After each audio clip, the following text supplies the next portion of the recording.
ನಾನೇ ಪ್ರಸಾದ ಬಿಟ್ಟು ಒಳಗೆ ಕೈ ಹಾಕಿದ್ದೆ, ಮೆತ್ತಗಾಗಿತ್ತು. ಬಾಳಿನ ಕೊಳತು ಹೋಯ್ತು ಅಂದ್ರೆ ಕೈ ಹಿಟ್ಟಾಗಿದೆ. ಇಲ್ಲ ಮತ್ತೊಮ್ಮೆ ಕೈ ಹಾಕಿದ್ರೆ ಹಾವು ನನಗ್ ಗೊತ್ತಿತ್ತು. ಧರ್ಮಕ್ ಮೊದ್ಮಗ್ ದೇವಪ್ಪ ಸತ್ತು ಹೋಗ್ತಿದ್ದ. ಧರ್ಮಕ್ ಮೊದ್ಮಗ್ ದೇವಪ್ಪ ಸತ್ತು ಹೋಗ್ತಿದ್ದ.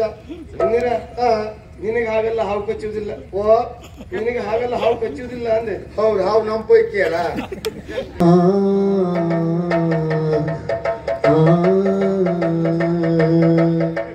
ಹಾವರ್ಸೋರು ಬಂದಾಯ್ತು.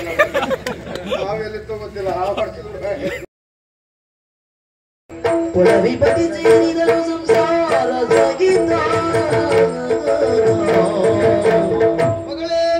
ಗಡಿಯ ಭಾಗದಲ್ಲಿ ಗುಡಿಯಲ್ಲಿ ನೆಲೆನಿಂತಿರುವಂತಹ ಸೋಮಶೇಖರನನ್ನ ಅನನ್ಯವಾಗಿರುವಂತಹ ಭಕ್ತಿಯನ್ನ ವಿನಿಯೋಗಿಸಿ ಆ ದೇವರ ಕೃಪೆಗೆ ಪಾತ್ರರಾಗಬೇಕೆನ್ನುವ ಕಾಂಕ್ಷೆಯಿಂದಲಾಗಿ ಪರಿವಾರ ಸಮೇತರಾಗಿ ಹೋದವರು ನಾವು. ರಾಜಮನೆತನದವರು ಬಂದಿದ್ದಾರೆ ಎನ್ನುವ ಕಾರಣಕ್ಕಾಗಿ ವಿಶೇಷವಾಗಿರುವಂತಹ ಪೂಜೆಯನ್ನು ಸಲ್ಲಿಸಿ ಪ್ರಸಾದವನ್ನ ಕರುಣಿಸಿದವರಿದ್ದಾರೆ ಅರ್ಚಕರಂದದವರು. ಪರಿವಾರದವರೆಲ್ಲರಿಗೂ ಕೂಡ ಪ್ರಸಾದವನ್ನು ಹಂಚ್ತಿಯೇನೆ. ಒಬ್ಬೊಬ್ಬರು ಸಾಲಾಗಿ ಬನ್ನಿ ಪ್ರಸಾದ ಕೊಡ್ತೇನೆ. ಒಬ್ಬೊಬ್ಬರು ಸಾಲಾಗಿ ಬನ್ನಿ ಪ್ರಸಾದ ಕೊಡ್ತೇನೆ. ಎಲ್ಲಿ ಪ್ರಸಾದ ಕೊಡುದು ಯಾರಿಗೆ? ಇವರಿಗೆ. ಅವರಿಗಲ್ಲ, ಮೊದಲು ಯಾರಿಗೆ ಕೊಡ್ಬೇಕು? ಯಾರಿಗೆ? ಅಪ್ಪನಿಗೆ, ಆಮೇಲೆ ಪರಿವಾರಕ್ಕೆ. ಇತ್ತಲ್ಲ ಕೂತ್ಕೊಳ್ಳೆ. ಚೀಲ ತಕಬ ಅಂತ ಚೀಲ ತಗೊಂಡು ಬರುವುದು ಅವನ ಹತ್ರ ಹೇಳ್ತಾರೆ. ಮೊದಲ ಪ್ರಸಾದ ಅಪ್ಪನಿಗೆ, ಆಮೇಲೆ ಪರಿವಾರಕ್ಕೆ. ಆಯ್ತಾ? ಮೊದಲ ಪ್ರಸಾದ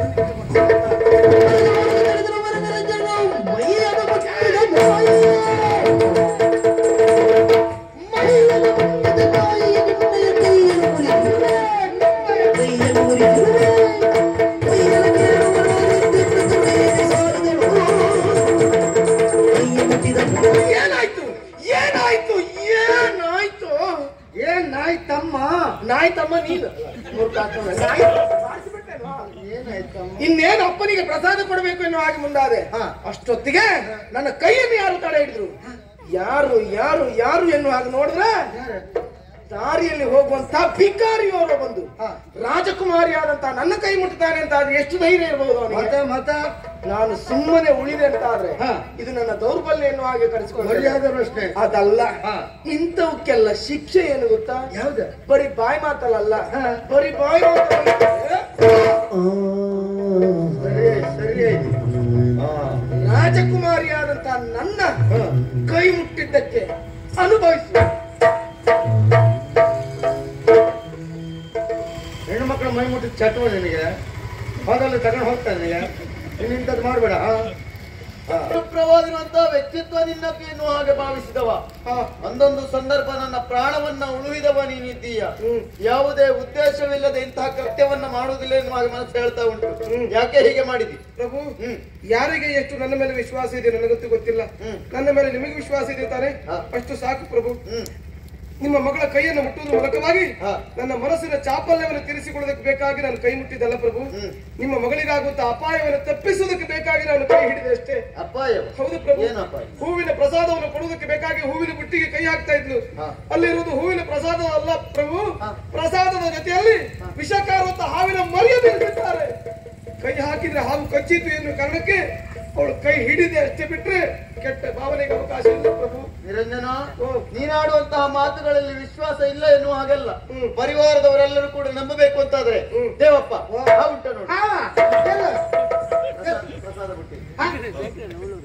ಬುಟ್ಟಿ ಹಾವ ದೇವ್ರೆ ಉಂಟ ನೋಡ್ಬೇಕು. ನಾನು ಅಲ್ಲಿಂದ ಇಲ್ಲಿವರೆಗೆ ಹಿಡ್ಕೊಂಡು ಬಂದಿದ್ದೆ. ಬಾಳೆಹಣ್ಣುಂಟು ಎನ್ನುವ ಕಾರಣಕ್ಕಾಗಿ ನಾನೇ ಪ್ರಸಾದ ಬಿಟ್ಟು ಒಳಗೆ ಕೈ ಹಾಕಿದ್ದೆ, ಮೆತ್ತಗಾಗಿತ್ತು. ಬಾಳಿನ ಕೊಳತು ಹೋಯ್ತು ಅಂದ್ರೆ ಕೈ ಹಿಟ್ಟಾಗಿದೆ. ಇಲ್ಲ ಮತ್ತೊಮ್ಮೆ ಕೈ ಹಾಕಿದ್ರೆ ಹಾವು ನನಗ್ ಗೊತ್ತಿತ್ತು. ಧರ್ಮಕ್ ಮೊದ್ಮಗ್ ದೇವಪ್ಪ ಸತ್ತು ಹೋಗ್ತಿದ್ದ. ಧರ್ಮಕ್ ಮೊದ್ಮಗ್ ದೇವಪ್ಪ ಸತ್ತು ಹೋಗ್ತಿದ್ದ. ನಿನಗೆ ಹಾಗೆಲ್ಲ ಹಾವು ಕಚ್ಚುವುದಿಲ್ಲ. ಓ, ನಿನಗೆ ಹಾಗೆಲ್ಲ ಹಾವು ಕಚ್ಚುವುದಿಲ್ಲ ಅಂದೆ. ಹೌದು, ಹಾವು ನಮ್ಮ ಪೈಕಿ ಅಲ್ಲ. ಹಾಗಲ್ವ? ಮತ್ತೆ ಕಚ್ಚುವುದೇ ಹೌದು ಅಂತಾಗಿದ್ರೆ ದೇವಸ್ಥಾನದಿಂದ ಇಲ್ಲಿ ತನಕ ತರುವಾಗ ಏನಾದ್ರೂ ಮಾಡಿತ್ತೆ ನಿನಗೆ? ಏನೂ ಮಾಡ್ಲಿಲ್ಲ. ಅದೇ ಹೇಳುವುದು. ಯಾಕೆ ಕಚ್ಚಲಿಲ್ಲ? ಯಾಕೆ? ಹಾವಿಗೆ ಹಲ್ಲಿನಲ್ಲಿ ಮಾತ್ರ ವಿಷ. ಹಾವಿಗೆ ಹಲ್ಲಿನಲ್ಲಿ ವಿಷ, ನಮ್ಮ ಮೈ ತುಂಬಾ ವಿಷ ಅಲ್ಲ. ನೊಂಜಿನ ಮಾತಾಡ್ತಾಳ. ಇದೆಲ್ಲ ನಿಮ್ಗೆ ಗೊತ್ತಾಗ್ತದೆ. ಹೇ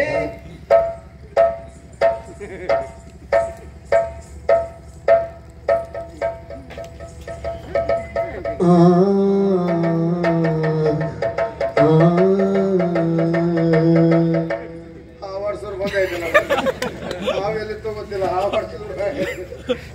ಹುಡುಕ್ತಾ ಇದ್ರೆ ಹಾವೆಲ್ಲಿ ಅಲ್ಲ ಸ್ವಲ್ಪ ಅಲ್ಲಿ ಹಂದಿ ನೋಡು ಮಹಾರಾಜ್ರೆ ಸುಳ್ಳಿದೆ ಆವಾಗ ಹಾವಂದ ನೀವು ಹೊಂದಿಕೊಂಡಂತ ಅವ ಪ್ರಸಾದ ಬುಟ್ಟಿಯನ್ನು ಸರಿಸಿ ನೋಡು. ಇದು ಅರ್ಥ ಇಲ್ಲ ನಿನಗೆ. ಈಗ ಅರ್ಥ ಆಗುವ ಅಂತ ಕೇಳು. ಹೂವಿನ ಬುಟ್ಟಿಯನ್ನ ಸ್ವಲ್ಪ ಅಲುಗಾಡಿಸಿ ನೋಡು.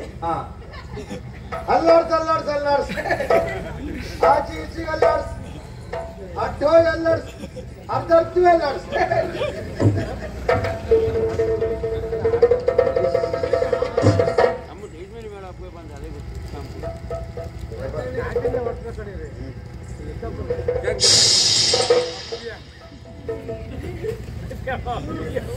ಬಿಡ್ತ ಮತ್ತ ಮುರಿ ಹಾವು ಜೋರಿತ್ತು ಮರ ನೋಡ ನೀನು ಯಾರು ಅವ್ರು ಯಾರು? ಒಂದು ಹಾವಿನ ಬೆಳೆಸೋದಿಲ್ಲ ನಿಮ್ಗೆ